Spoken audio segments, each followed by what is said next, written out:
Right. Awesome. Okay. So today we're going to be talking about communication. So just a little background story, and you'll have to forgive me if this is awkward. I'm going to look at empty chairs here, and there's a reason why I'll keep mentioning this throughout the presentation, because I find that relationships are absolutely critical. So that's just going to be a theme throughout this whole presentation. But when I was first starting to date and when I got married, I sat down with my parents, and my parents said, the key to a successful relationship is communication. That's it. That's like, if you want to have a successful relationship, just communicate. You'll manage expectations. You'll be on the same page. There'll be no mystery. Communication. And as I've grown up and as I've gone from the military into business, I think I've found that communication is actually the key to every successful relationship in life.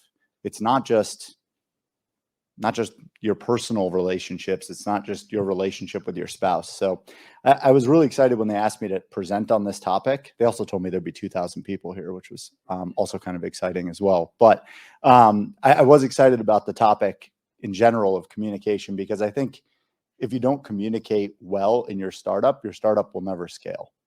And we're at a really interesting phase in our business right now. And that's starting to become a thing that we have to be very intentional about. So give me one sec. I'm going to learn how to use a computer. It's good for a software company. All right. So they asked me to do a quick introduction, so I will keep it super short. This is effectively my timeline, and I'm going to look at it here with you. So grew up in Connecticut. That was easy. Great place to grow up. Went to Trinity College, Hartford, wrestled there. Graduated 2008. Brutal time to graduate, especially when you were not a 4.0 student, and ended up going into the military. So it was awesome. Got to serve the country. Went to Navy, OCS, and I put this on the slide, and I highlighted my time in the military because I think it really informs a lot of how I think about leadership, how I think about communication. So one of the things the military teaches you is that communication is absolutely critical, because if we're talking over radios, if we're talking face to face, if you give someone an order, or if you're telling them something that's mission critical or for safety, you got to make sure that that communication actually happens. So one of the things they do in the military is a repeat back. So I'll say something, I'll call out a rudder command on the ship, and the helmsman will repeat that rudder command back to me. And that just makes it so that I know that they know exactly what I wanted them to do, and then they'll repeat it again once it's done. Now we're standing like 5 feet away from each other. So why all the noise? You know, you'd say left full rudder, the helmsman goes left full rudder, and then turns the rudder and then goes left full rudder. Like that's a lot of back and forth for two people that are standing 4 feet away from each other. But it's absolutely critical. The handoff took place. I know exactly where that person is. That person knows exactly what I wanted them to do. And if there's any miscommunication there that could potentially put the ship at risk, well, we avoid that. That is like very, very basics of communication in the military. And it happens all facets of the military, making sure that communication happens. So that's where I get my background. And we started Paperless Parts in 2017.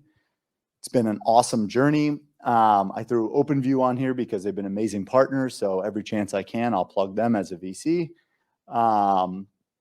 And now we've got about 150 people at the company, which is kind of crazy to think about, because, and I'll show you some pictures here in a minute. 2 years ago, entering 2020, we had about 7 people. So a lot of growth really, really fast. Now, that can be great, and that can also be horrific. And that really comes back to how you communicate the mission, how you communicate your core values, how you keep everybody reading off the same sheet of music. It all stems from this concept of communication. So you can't click that button. There we go. Yeah, so Paperless Parts, I'll give it to you really quick. We're a software company, vertical SaaS. That's becoming a sexy term these days.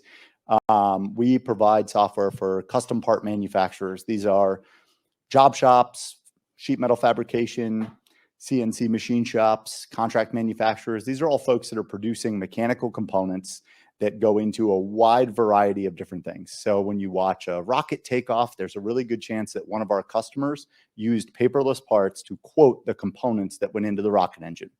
When you go to the hospital and you're interacting with a medical device, the vast majority of our customers switched to making medical devices during COVID. And they were able to do that very quickly and very efficiently because they were able to use our system to get very accurate on where they wanted to price these components. See, quoting is really risky. And that's our entry point into the market. In vertical SaaS, you generally enter at a point and you expand across the vertical. Quoting is hyper risky for manufacturers because if you underquote and you're competing with 3 other people, almost compete with everybody in the room. If you compete with 3 other people, if you're the lowest, you're probably going to win. Now, if you underprice a physical product, there's a very good chance that you will lose money on that job. And this is always a challenging concept to explain to people who do software, because when you're dealing with 80% margins, you got a lot of room to play around with your pricing. You can do a lot of discounting. You can do a lot of things that drive ARR, and you kind of have that room to move. When you're dealing with 20% margins or 10% or 3%, you end up in a situation where it's really risky to underprice work. So we built a quoting solution. We serve a little over 400 manufacturers today. That is continuing to scale up. We're adding a little over 100 new manufacturers a quarter, which is exciting, and the company is scaled along with it. So that's Paperless Parts. That's a shameless plug. We're hiring. Awesome. Okay, so we talked about this. Relationships matter. I'm a believer that in life, the most important thing you can possibly have is relationships. Like when it's all said and done, when the curtains close, when you're sitting there and you're thinking about it, you're not going to be thinking about like how much money you have in your bank account. You're not going to be thinking about all these different aspects of your life that, you know, the startup that you built, you'll probably be reflecting on the people and the faces and the interactions you had with them and the moments and the time you spent. That's at least where I go. So when I sit there and I'm like, wow, this has been a sprint for the last 5 years, 5.5 years. It's been a lot. Immediately, I'm thinking about times that I spent with my team, outings, customer problems that we solved together, not just the problem, but hey, all the people that were in the room and how we interacted and how we worked together. So I keep coming back to this concept of how important relationships are, because I think relationships are really the foundation of communication. If you can establish really strong relationships, it de-frictions a lot of the communication that you're going to have with people. So like where if I say something to someone on my team, they already have all the context. They know exactly where I'm coming from. They know who I am. They know that I care about them. We've established that radical candor. It's a great book. But they know who I am. They know that I'm not trying to hurt their feelings. I'm not trying to put them down. I can be very short, which makes communication even more effective because I don't have to spend a lot of time adding the context to it. But it all derives from a relationship. So relationships matter. So early on, I think as you're building your startups, you're going from 0 to 1 million. That's building relationships is easy. You're literally in the room with 10 other people. We were, no kidding, we were sitting in a basement in Boston and we had 12 people. And every Friday we would get the entire company together in the room, and we would probably spend like 4 hours on Friday morning, like trying to plan, like, what are we going to do next? How are we going to solve the next problem? How are we going to work together? And everybody was in the room for that communication. So the folks that were doing the implementations got to hear exactly what product was thinking about. The folks that were doing product management got to hear exactly what implementation was struggling about. And that communication was really simple. And that makes it so that you can brute force your way with a crappy product into a bunch of customers that are willing to adopt that crappy product. And you can slowly make that product better. And that's at least my journey. So we took our pseudo crappy quoting product, and over the last couple of years, we've made that a really good product. But that is the, I can say product like 50 times. It's like a tongue twister here, but that is a product of really good communication. Now, it gets a lot more complicated. And this is a picture of an all hands that we had in our office. When you have 140 people, communication changes. And I think it really changes because the relationship you have with the people changes. And that's where you either personally, and this doesn't scale, I'm going to show you this in a second, You either personally need to establish that relationship with folks, or you got to find a way to get someone on your team that is the conduit for that communication to establish the relationship. So just like the captain on the ship, we had 93 people and we had 3 department heads. And the 3 department heads were the captain's conduit to the rest of the ship. So the captain would put something out and he would say, oh, we're going on a deployment earlier. We're going up to Canada to do 3 months of exercises in the middle of winter where we're supposed to be hanging out in San Diego on our off time. And then that communication, that could be really bad.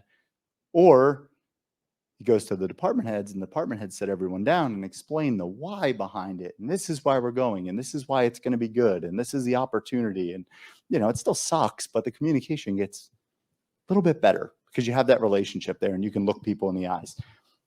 Really, really challenging as you scale up with lots of people. So here's one of the things that I've learned about communication.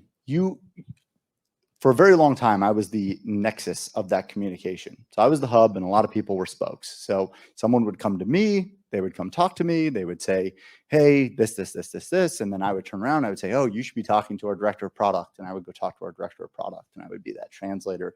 And you kind of are a switchboard. And really, for a while, that feels good, right? Because you feel like you got your hands around the whole thing. You're like, okay, so I know exactly what everyone's thinking and you know that, but you end up with these spokes and they don't know what each other is thinking. And then you're going to have this aha moment where it's 2 o'clock in the morning and you're sending emails and you can't sleep and you're trying to make sure that all the nodes are connecting. And you're like, what the hell am I doing? Like, this doesn't work. This is never going to scale. So first thing you have to realize, what is it? First step to solving a problem is admitting you have one. Well, you have to realize you can't do everything. And I can't give you, there's not really a math equation here where like when you hit 22 people at the 23rd person, you need to fix that. Like that doesn't exist. You need to realize what's good for your business. And I think you need to realize the dynamics. So I am a big in-person. We are an in-person office. I like building relationships. I lead in person. I like to see people. If I don't get to high five people, I get sad and lonely, and that sucks. And at the end of the day, I want to be happy and I want to enjoy my life and enjoy the startup. So you'll come to a point where you realize that you can't do everything.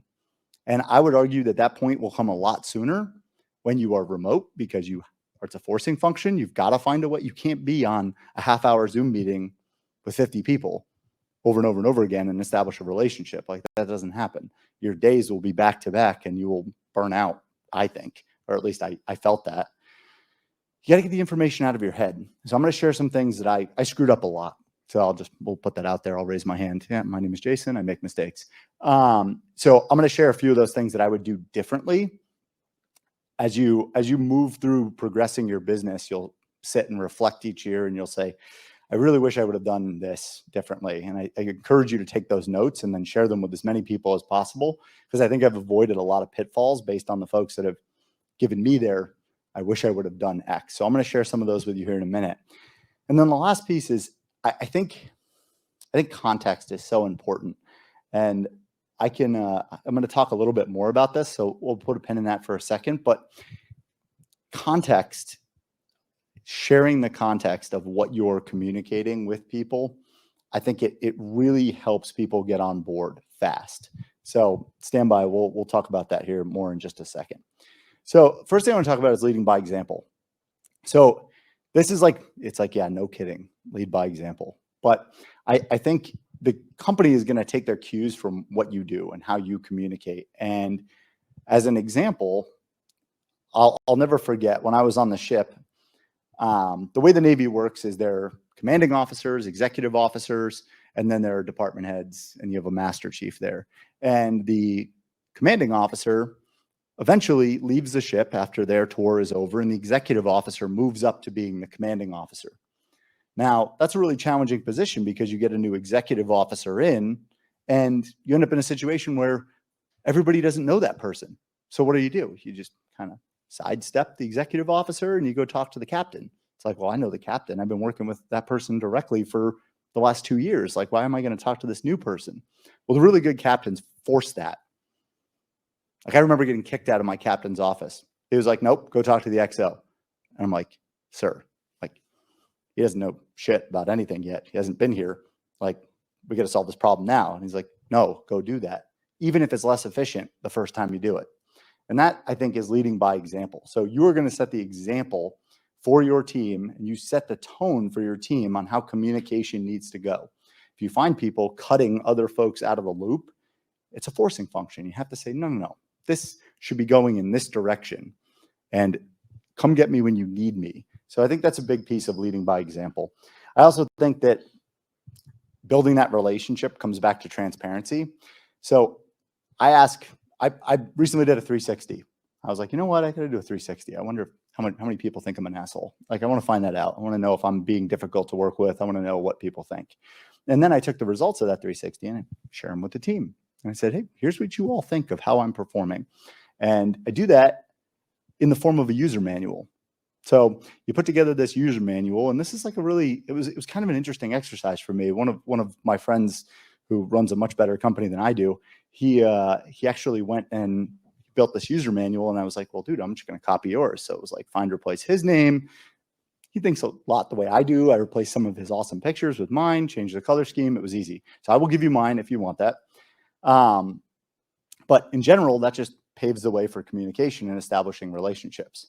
So you end up in a situation where now when I hand someone my user manual, they know if I'm being short, it's not because I don't like you or I don't think you did a good job. It's because I've got 80 other emails that I'm trying to respond to, and I want to give you that love and attention, but I'm giving it to you short, really fast. There's no tone there. Like, and I'll give you an example of this. We had someone on our team that always took the short email the wrong way, like no matter how well I communicated it. So I just put like, I love you at the end of every, I guess, I love you too. Like, you're great. Like, I'm not mad at you. I just need to get this email out to you really fast so that we can keep the ball rolling. And it was fine. Like, they were like, okay, so if he doesn't put that, then he's mad at me.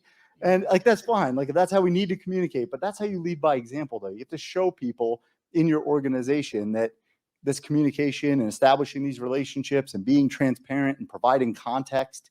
Like, if anybody on your team ever goes out and says, so it's because I said so. Like, we need to drive ARR to 10 million in this year. We need to add another 10 million. That's fine. It's like, okay, well, let's go add another 10 million in ARR. That's a totally different conversation than, let's see if I did this the right way. Well, I have core values. We'll talk about that in a second. Let's skip for a sec because I want to talk about context. I'll go back, I promise.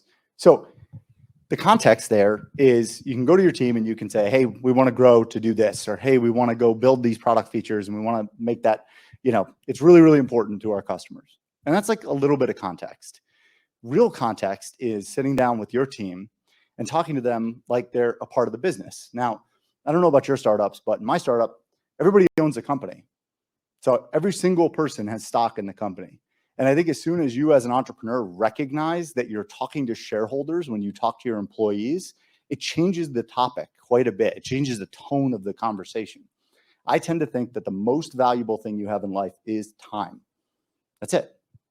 It's finite. It's very hard to buy it back. I'm watching rich people do it and it's pretty freaking cool, but you can't, like, you don't get that much more of it. So I look at everybody that joins our team as investing their time. Now, if they're going to invest their time to be there, I'm going to respect that. So when we have this conversation and I say, okay, we got to go add 10 million in ARR next year, we're going to do that. That is our goal. That's the mission. And here's the why. The why is if we're not growing at 100% year over year in our new ARR bookings, it's going to hurt our valuation as a company. And where we are from a cash burn perspective, we need to be raising money. And I'm just giving you a figurative example right now. But where we are from a cash burn example, we need to raise money in Q3. And that's a really important milestone for us as a company. And by the way, if you're really interested in that, here's how every $1 million of new ARR increases our valuation of the company.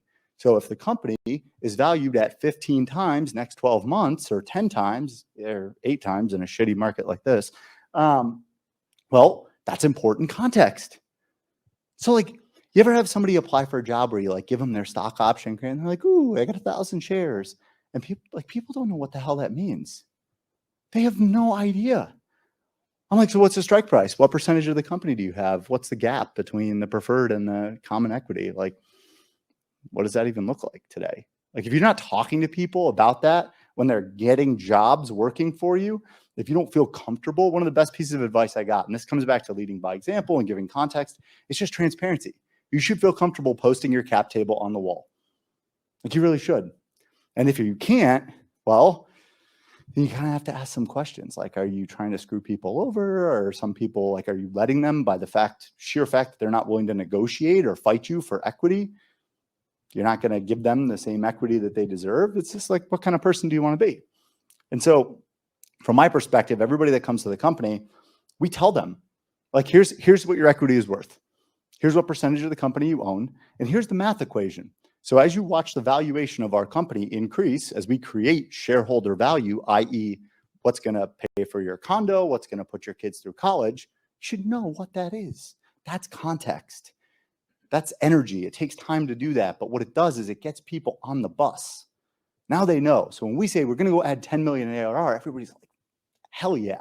See, that was control there. I was going to say the F word. Let's go back. So one of the exercises we recently went through, and you guys are going to have to give me the hook here because I'm just going to keep talking. Okay. One of the exercises we recently went through is updating our core values. So everyone's like, oh, core values, it's great. Like we spent a lot of time trying to figure this out. We're like, oh my gosh, like Amazon's got their leadership principles. And then they're like, you can have like 1 million core values. So we try to make it simple. And it comes back to communicating really well. So what we did is we said, okay, well, we sat down with the whole company and we said, we had these core values. We had this statement, right? It was intentionality in everything we do, grit in the pursuit of excellence, curiosity with a bias towards action to deliver simple solutions. Like, it has a great ring to it, but what the hell does it mean? Like people are like, oh yeah, well, what does it mean? What does intentionality mean? Grit? Like, what is that? Like, and as you add more and more people and communication gets harder and harder, people don't know what that means. They see these words on the wall and words mean different things to every person in the room. So you end up in a situation where I've got people that are thinking they're being intentional when in reality, they're not exuding the intentionality that we're looking for. So we sat down with an awesome advisor, Christina Laconi. She's going to be talking, I think, later today, and hers is definitely going to be better than this. But she sat down and she said, well, look, build a matrix. So write up your core values, build a matrix. This is what this core value means. And if you're living this core value to an individual contributor, and this is what this core value means if you're a manager or a leader of people. And if you're on the executive team, this is what this means. I expect you to live all of it, like you're an executive at the company. But when you make it really, really clear, it makes it very easy to have a rubric to point back to. So you never have people that are miscommunicating. If I said to you, be intentional, well, some people would say, well, the road to hell was paved with good intentions. So what does that even mean? So these are ours. We don't have to waste a lot of time. But what I do want to point to is the last one, which is we are a team, right? And these seem very, very simple. It's like, wow, well, this don't feel like core values. These are the high level. This is like very high level of what each of these mean. And then we broke it out in that matrix. What you're seeing here is relationships matter. That's the foundation of everything. We've kept that since the very first day of building this company. If we all walk out of this company, whatever the outcome is, whatever the impact we had on the world, if we did not form relationships, we really lost a really big opportunity. Like, it's really unfortunate. Like watching some of the people on my team grow over the last 5 years, like we have employees that have been at the company for 5 years now. I have folks that started as interns that are still employees. Watching them grow and watching them just absolutely crush it has been like one of the most gratifying things ever. So keep coming back to that. Relationships matter, because I can't say it enough times. That is the foundation of successful communication. So we talked a little bit about context. I think giving people context is all about respect. So you can't form a relationship with someone unless you respect them, unless there's a mutual respect there. So I tell everybody, I really respect your time. You coming, you investing your time. Yes, I want you to work 18 hours a day, but I respect that 18 hours and I really want that. And so I'm going to treat you with that respect. So I'm going to give you the transparency. So up until our Series A round, we had our bank account on our weekly slides and the number of months that had left. So we got down to about 2.5 months. Everyone's like, what the hell is going on here? But everyone knew. It was really clear, super clear. I'm like, hey, folks, we're going into Christmas. We got one payroll left. That's it. One left. I think we're going to get there. Do you trust me? And they did. And we did. We figured it out. Raised our A January 4th. Like, talk about fun holidays. So, but that's radical transparency. If you're going to try to hide that from people, you can't form a good relationship. You can't have that bond where people step up for you when you need the help. When things get shitty and you ask people, hey, I need you to go above and beyond, because they're going to get tough. They always are. It happens. It's a roller coaster.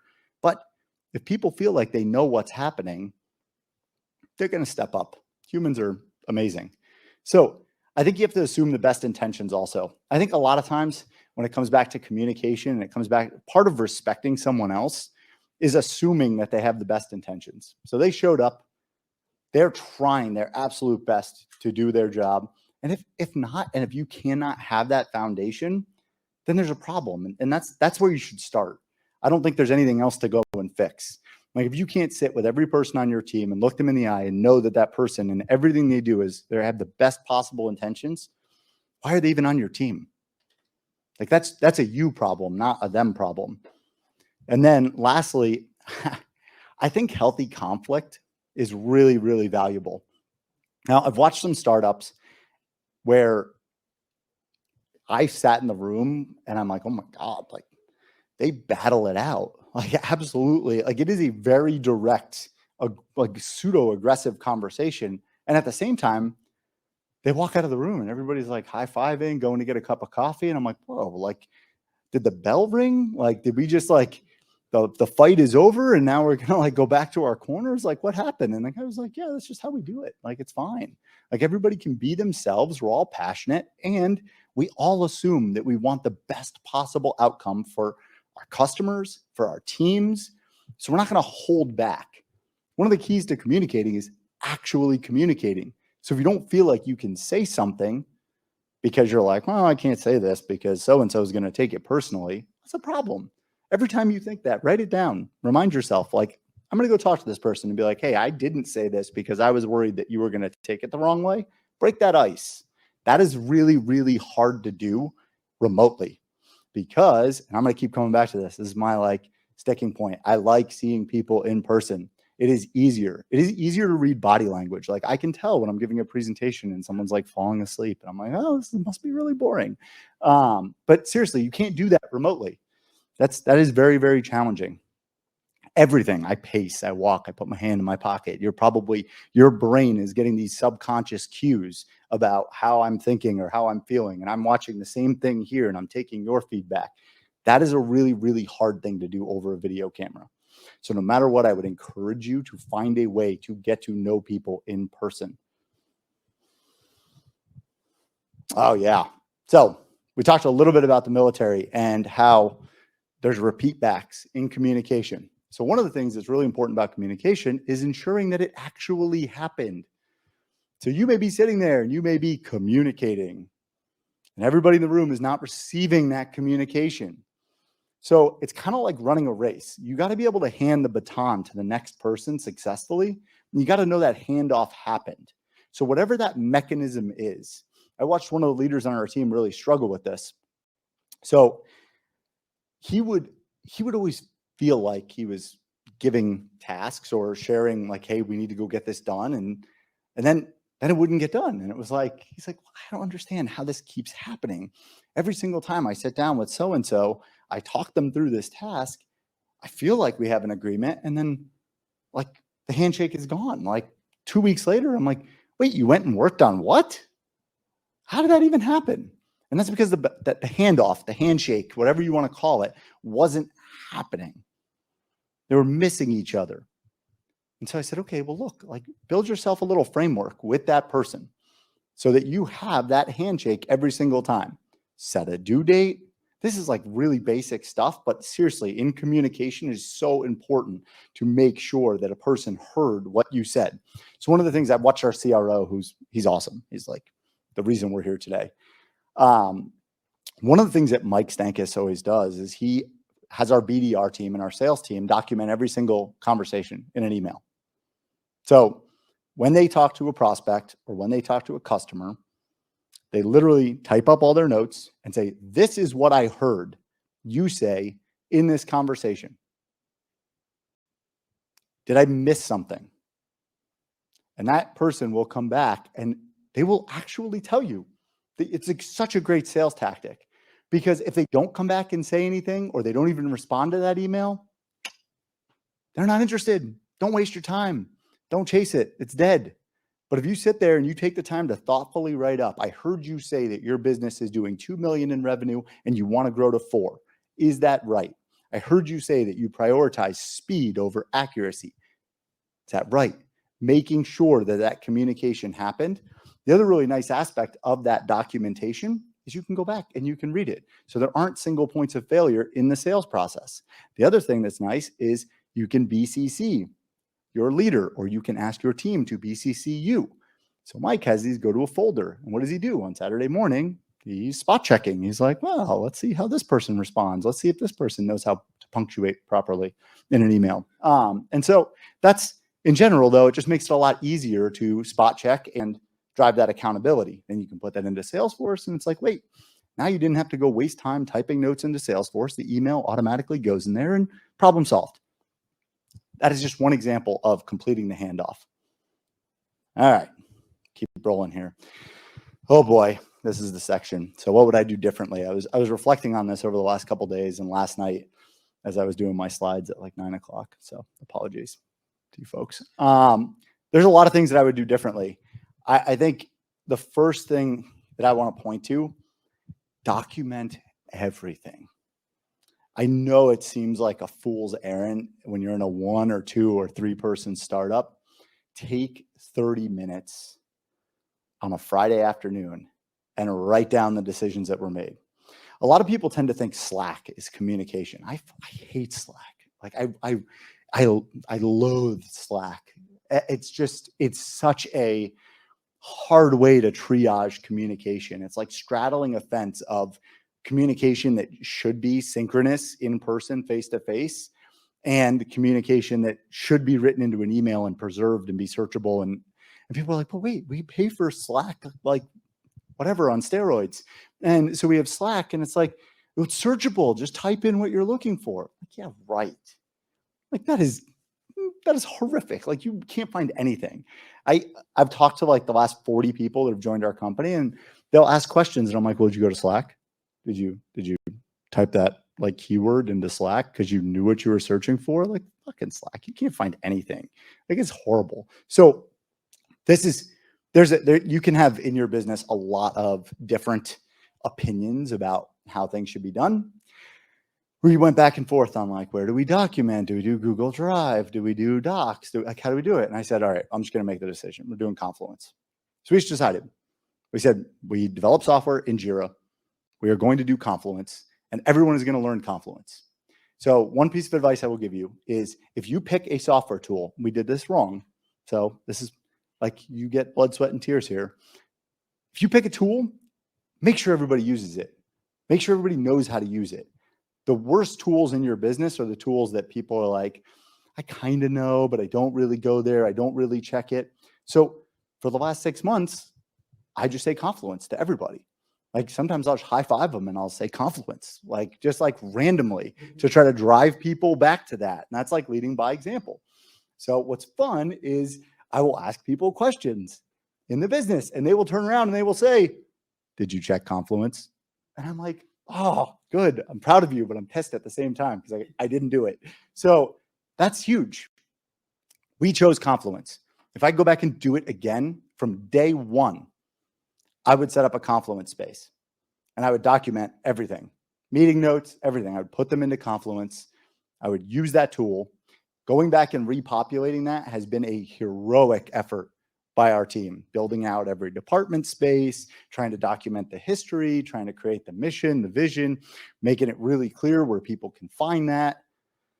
If you're going to be radically transparent, Confluence is a great way to do it. Like let people go explore. Like I was watching someone close to me join a new company, and she was able to get to that company and get up to speed in like 3 months. And I was like, oh my God, how did you do this? Like you got up to speed so fast. Like I thought that was going to take a year.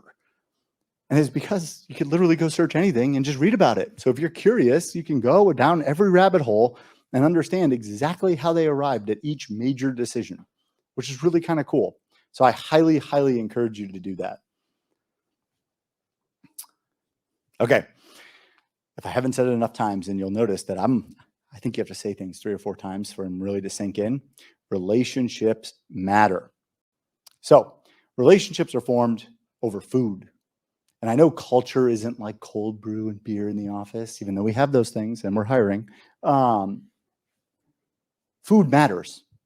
When you share meals with people and you get to know people and you break down those walls and you have people over to your house, if I could go back and do it again, I would probably have dinners. I like to cook. I'd probably have dinners at my house every month, every couple months, really prioritize that, getting the leadership team in there, spending time with people, building those relationships. The more you can knock down those walls, I think it will make communication easier, which will make scaling easier. It all kind of comes back to that relationships mattering. And then I give you the third one here. So something I remember last year, this is not for any of my board members that are watching this, and I know you aren't, our board, the meetings were brutal. Like last year, this is like going back Q1 of last year. Like it was just really, really tough. It was very much a talking heads exercise. Go around the room, like what's marketing, what's sales doing, what's yada yada yada yada. We talk, they listen, ask a couple of questions, and the conversation's over. And 3 hours of our life that we never get back. And yeah, it's a great forcing function, but it could be so much more than that. So one of the things that I switched to over the last year is I've switched to a living document that represents our business.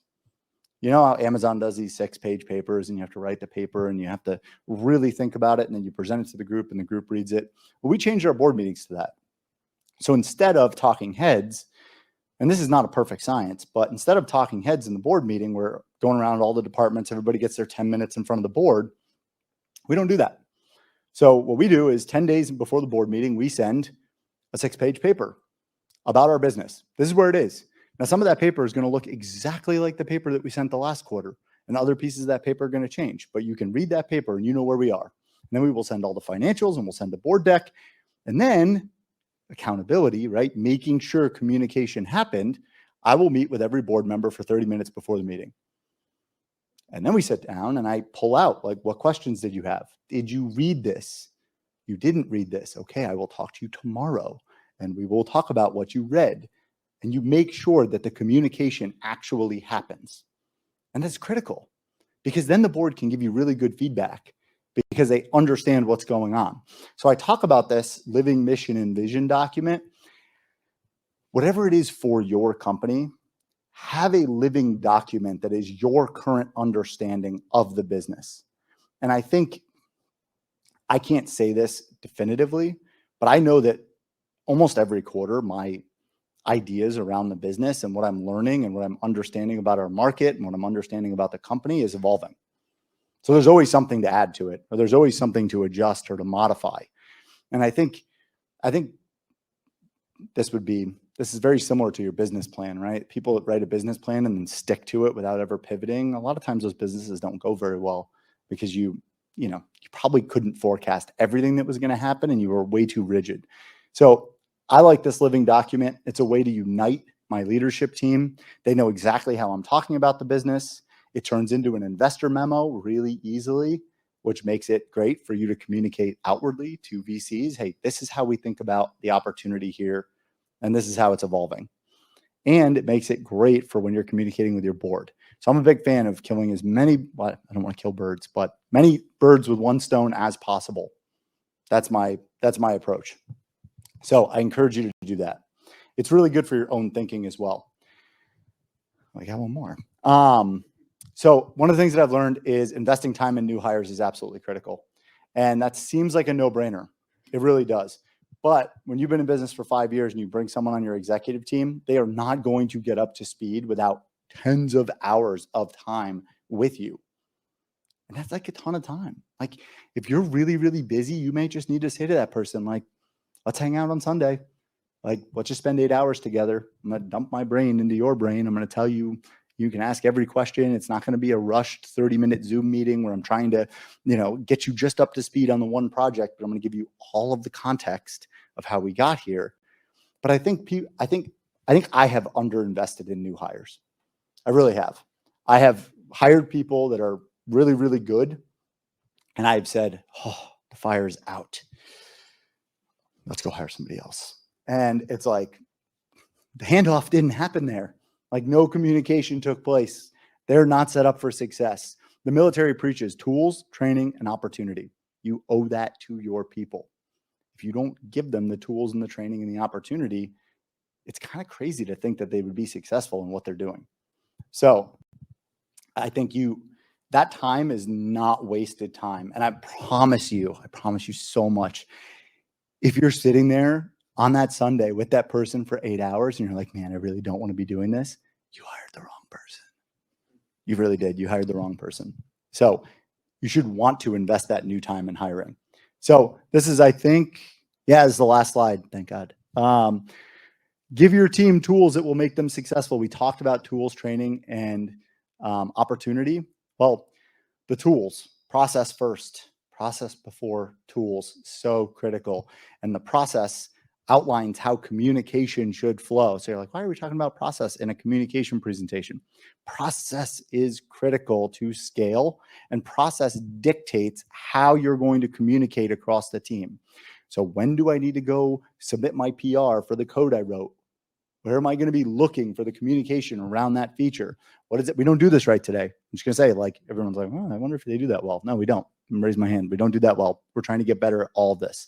But I would tell you, if you build good processes and you're really intentional about how those processes align with what's to be communicated, like if we're doing this, this is what has to get communicated, that will help you in a really, really big way. Having a common language, I think if you look up Tesla or SpaceX and acronyms, Elon sent a really fun email about like no unapproved acronyms. He had to approve all of them. Well, I think, again, you can have a lot of miscommunication in really critical tasks if people are not reading off the same sheet of music or the same common language. So if you have acronyms, if you have other things, you're just making it more difficult for yourself.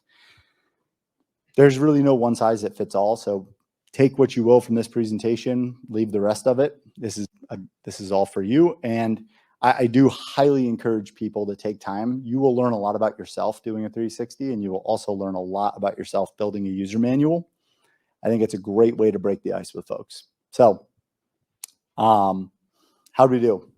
Are we close? That was great. Yeah. So we have 15 minutes here for some Q&A. Go fast. So I know we have some people that are here in the audience as well as some people online. I'll moderate the online session here as well as walk around for anyone in the room that has any questions.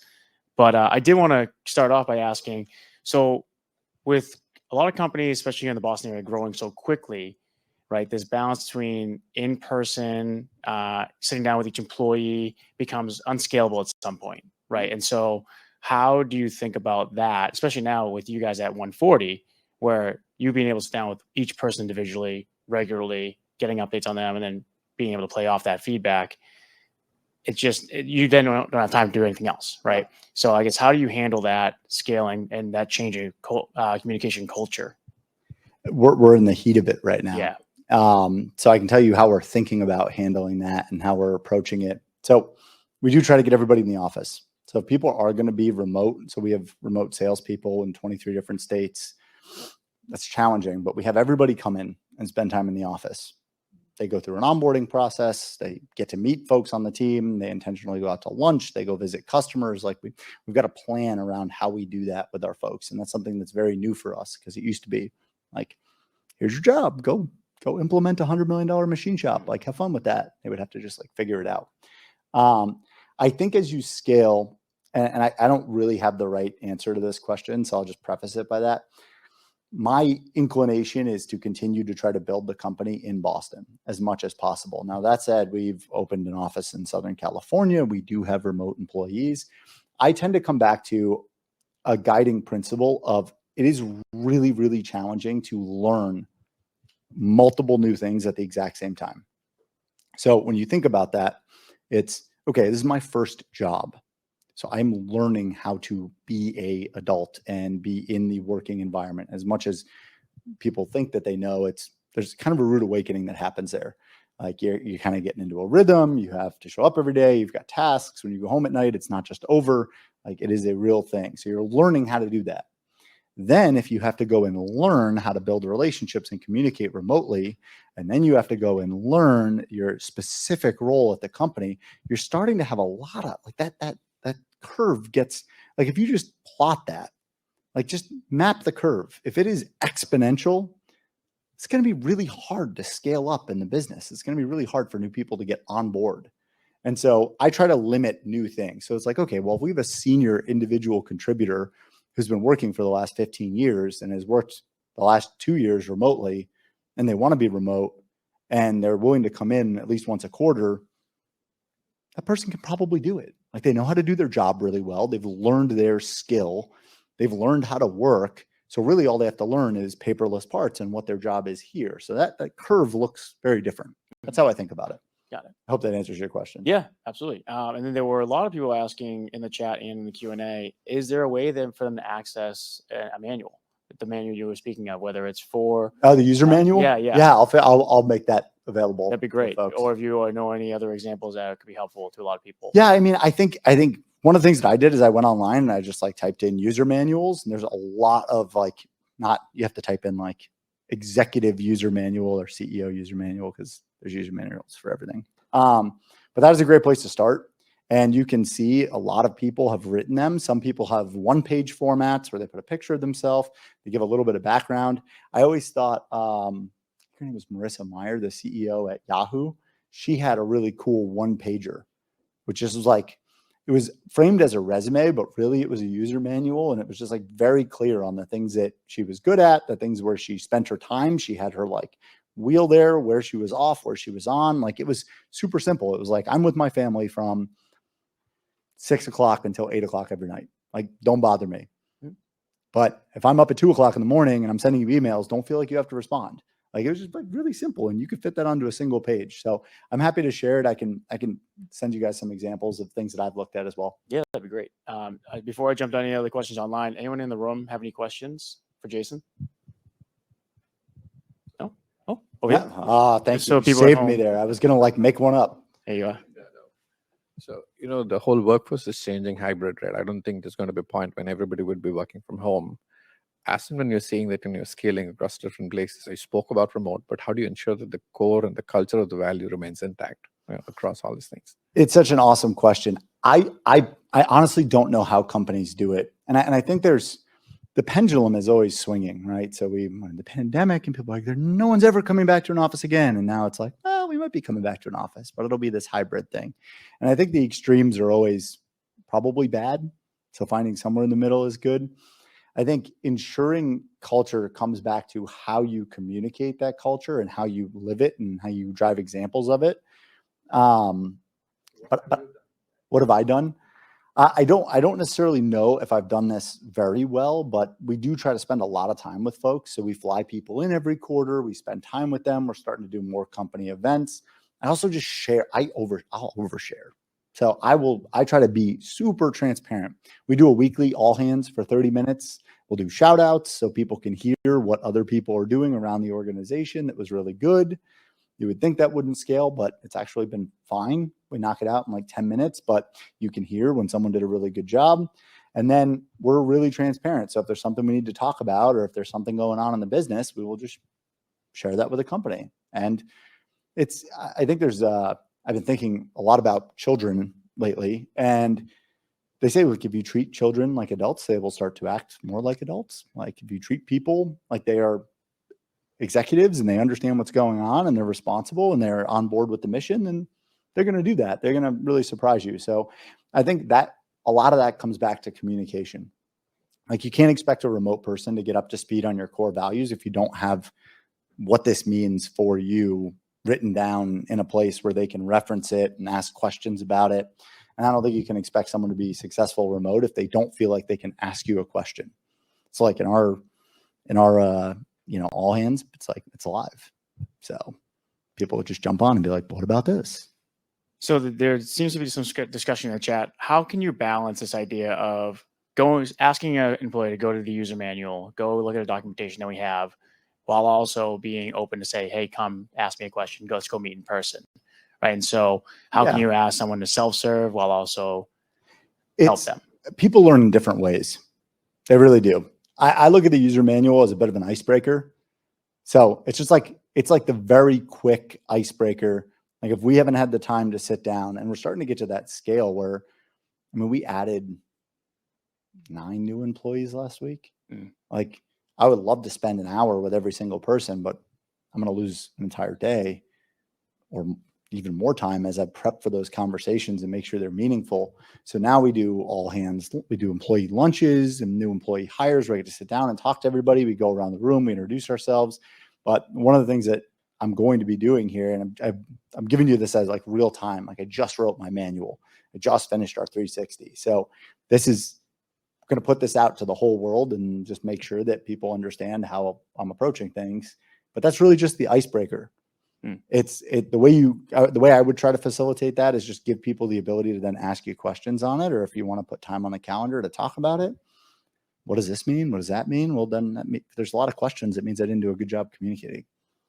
So, and I guess this is one more question that came through. As you are scaling and priorities are kind of changing because of the growth and scale of the company overall, how does that change from a departmental prioritization, right? And how can you communicate that balance of, okay, here's our high achieving KPIs or goals as a company, but how can you prove that what each department is doing is leading to that bigger goal when it might not seem like that at first? Oh, it's a great question. We went to OKRs way too early, I think.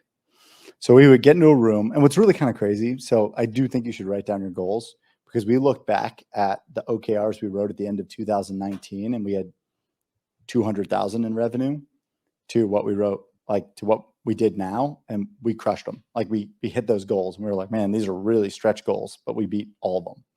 Now, we didn't constantly do the OKR rhythm. We kind of deviated from that because it starts to become a lot of administrative work and a lot of meetings.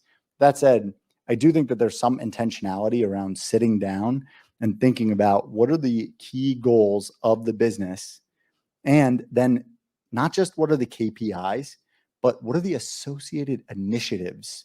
And I think that's a piece that people always miss with OKRs, objectives and key results. OKR, but no. There's this whole section of OKRs. It's initiatives that should be written out and should be documented. A lot of people just write the objectives and the key results, and they're like, all right, we're done. Like, go figure it out. Like, drive forward, go out into the world, make it happen. And it's like, wait a second. We should be intentional about what initiatives are happening so people can then see where their initiatives are aligned with, okay, well, my initiative is supposed to drive this metric. Mm-hmm. I also think that one of the big challenges with that alignment, like when I say, okay, we want to grow by 100%. Well, it's not want to grow by 100%. And people are like, okay, well, but how are we going to do that? I'm like, okay, well, we're going to go into the aerospace market. And this is the quarter that we're going to do it. And this is the work that drives to that. And this is why what you're doing is really important. That's context. That helps people understand and know that what they're doing is meaningful. Mm-hmm. But I do think those conversations are well worth it. Like I encourage people to raise their hand and be like, I think what I'm doing is stupid. It's going to happen. Like either we miscommunicated or what you were working on is actually stupid and we should fix that. But that's how I think about it. Okay. A few more coming through here, but anyone else in the room right now? Yeah.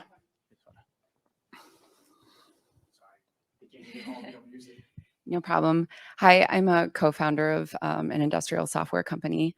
I have a question around financial transparency. So as you were sharing earlier around your transparency with employees sharing your financial status, how did that change with time from Series C to Series A and beyond? And can you speak a little bit about how that needed to evolve for you? Yeah, that's a great question. So after we raised our A round, we kind of stopped putting our bank account on the decks. It became less of a number. It was like not important. We're like, yeah, we've got like 30 months of cash. Like that is no longer something that people at the company need to worry about. or be thinking about or trying to digest. You can have that information overload. So we've as we scaled and as things became non-issues or not important, we kind of peeled them back. Now, I think we're also though adding in a lot more. So I think when you're going, and I honestly don't know if it's probably different for every startup, but what I've seen is what people really cared about was ARR bookings growth rate. Like, can you grow? Can you grow? Can you grow? Well, that's like the key metric that you're looking at. But then as you start to get more from Series B to Series C to Series D, people are like, okay, well, we actually really care about net dollar retention. And so one of the things that we're working on right now with our VP of Finance is we're building a library of what these terms are. And then we're going to have a Confluence page. And that Confluence page is literally going to have all of those numbers on it. It's just going to say, what's our net dollar retention? How is it calculated? Like, you should know all the metrics. You are an investor in the business. So, I mean, that's kind of how I think about it. I think one of the scary things with communicating numbers and information is not giving the context of how it's calculated. So one of the things that we were just looking at is we were looking at CAC, like what's our customer acquisition cost and what's our CAC payback. And well, it's like really interesting because you can Google that and there's like 5 different ways that people calculate it. Like, do you calculate CAC and payback post your margins? Is that your total margins? Is that your software margins? Does your CAC include your CRO? Does it not include your CRO? Does it, like, what is it? Well, that's why we're going to start with define every one of those. And then we're going to put them all on a Confluence page, because I want to try to share with every employee what investors want to know. So it's like, hey, look, this is what we're getting asked.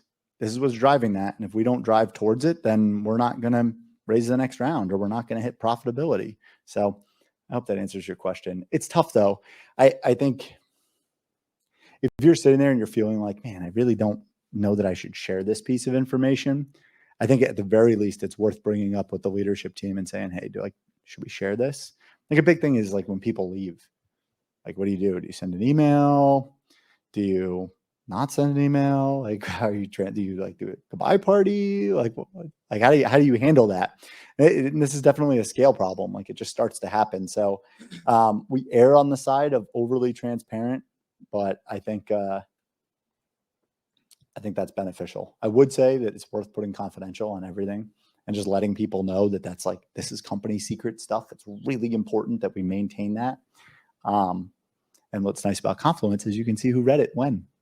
So this is a question coming through online that's talking about, you're, as a startup founder, you're building the airplane while you're in flight, right? Yeah. Especially as you're growing. And so with that growth, goals change, communication changes, as we already talked about. So how can you get employees maybe that were at the earlier stages of the company to adapt with you, right, as you're changing your ways? It's really, really challenging, especially because in the early days, and people that are more experienced at this than I am probably don't make this mistake, but in the early days, you get this group of people that will like go to hell and back for you, and they work around the clock, and you want to believe that those people are going to end up being the right people to like lead the company into the future. And then you kind of realize that the team that is 0 to 1 is probably not the right leadership team from 1 to 10, which is probably not the right leadership team from 10 to 100. And the reality is, if you're really transparent with folks and you communicate that how the company is going to scale and how it is scaling, what you sit down with the framework of being an investor. And you say to that person, okay, you are an investor in the company. I'm an investor in the company. For our investment to be what we all want it to be, do you think you want that role? Or do you think we are both better served by bringing in someone who's done this before? And that is a really transparent conversation, but you will also learn where that person stands. Are they in it for themselves, or are they in it for the company to be successful? And I think when you frame it up as every person, we have 140 people on this ship, 150 people on the ship, number keeps changing. They are counting on this. They're investing their time. This needs to be worth something to them. It kind of makes that conversation really easier. Like, I get people that self-select now. They're like, got to hire my boss.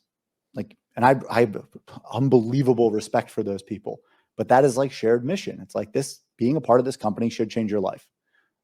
And if it doesn't, don't be here.